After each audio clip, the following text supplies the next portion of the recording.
Welcome back to Reviews Inside TV, where we cut through the hype and dive deep into the real story behind the tech. If you're new here, welcome to the channel. Today, we're unpacking something that's been stirring up a lot of chatter in the gaming and creative communities, the ASUS Prime GeForce RTX 4070 Ti Super OC Edition, a compact beast that promises powerhouse performance in small form factor builds. This is a graphics card tailored for those who want high-end specs in a more space-conscious rig, and it's engineered with NVIDIA's Ada Lovelace architecture, AI-driven rendering, and plenty of thermal management muscle. But specs on paper don't always translate to real-world power, so let's get into it. The 4070 Ti Super OC Edition features 16 GB of GDDR6X memory, PCIe 4.0 interface, and supports HDMI 2.1a and DisplayPort 1.4a outputs. Its OC mode clocks in at 2655 MHz, just a touch above the 166 and 25 MHz default. With a 2.5 slot design, it's ready for tighter builds, while its axial tech fan system with dual ball bearings is aimed at delivering both cooling and longevity. You also get NVIDIA DLSS 3 support and full ray tracing capabilities thanks to the 4th Gen Tensor and 3rd Gen RT cores, pushing up to 4x and 2x the performance, respectively, compared to traditional rendering approaches. Installing this card was refreshingly simple. I slotted it into a compact NZXT H1 case with very little clearance stress, thanks to the SFF-friendly layout. Right out of the gate, the 0dB mode stood out. Browsing, light gaming, even video playback were virtually silent. Under heavier loads, like Cyberpunk 2077 with full ray tracing enabled and DLSS 3 on, it kept temps in check while delivering an impressively fluid experience. Frame rates hovered above 100 FPS in 1440p with ultra settings, and creative workflows in DaVinci Resolve and Blender felt snappy and uninterrupted, even when working with complex 4K footage and real-time rendering. However, the power draw is nothing to shrug at. Make sure you're pairing this with a quality PSU. Let's talk pros and cons.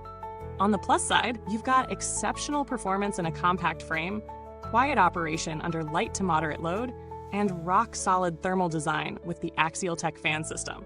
The dual ball bearings are a real durability plus, and DLSS 3 performance, especially in ray-traced titles, is a genuine leap forward.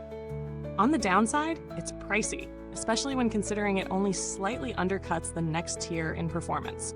And while build compatibility is great for many SFF rigs, ultra-compact enclosures might still struggle with fit or airflow without planning. Now before we continue, if this review's hitting the mark, go ahead and smash that like button, subscribe to Reviews Inside TV, and ring that bell so you don't miss out on our deep dives into the tech that matters. In terms of value for money, the 4070 Ti Super OC Edition sits in a tricky spot. Performance-wise, it punches far above its weight in compact rigs and creative workloads, and the cooler design gives it an edge in thermals and longevity. But its premium pricing means you're paying for niche advantages, like silence, form factor optimization, and AI enhancements. If those factors matter to your workflow or gaming setup, the price might justify itself.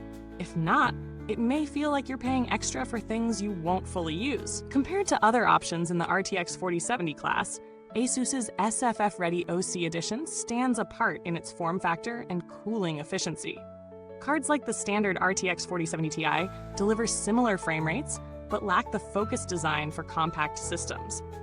Step up to the 4080 class and you'll get more performance, but lose SFF compatibility and shell out significantly more.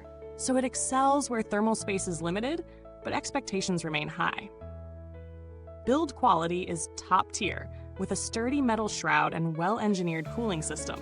The axial tech fans aren't just marketing fluff, they've got real engineering merit. And the dual ball bearings are a long-term win. No cheap plastic flex, no gimmicks, just functional design that holds up.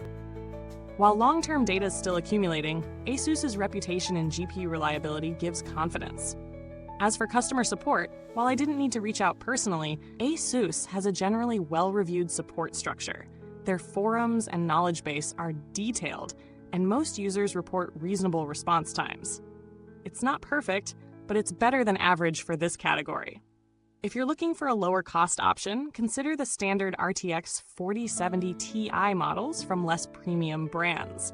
They may lack the same thermal efficiency or compact layout, but they deliver comparable frame rates in most titles. For SFF builds on a tighter budget, RTX 4070 non-TI models still offer DLSS 3 support and decent ray tracing capabilities without pushing your wallet too hard.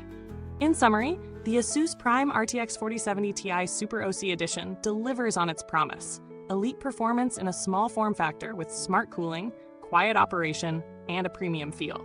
It's not for everyone. The price and power draw might turn off more casual users, but for gamers, creators, or PC builders who want serious performance in a compact rig, it checks a lot of boxes. It's not flawless, but it fulfills its purpose with precision. If your build demands this balance of size, silence, and strength, it's a serious contender. Thanks for tuning in to Reviews Inside TV. You'll find the product link down in the comments box. If you've already tried this card or are thinking about it, let us know your thoughts below. We're always listening. Until next time, keep your builds tight and your frame rates high. That's how we do it here on Reviews Inside TV.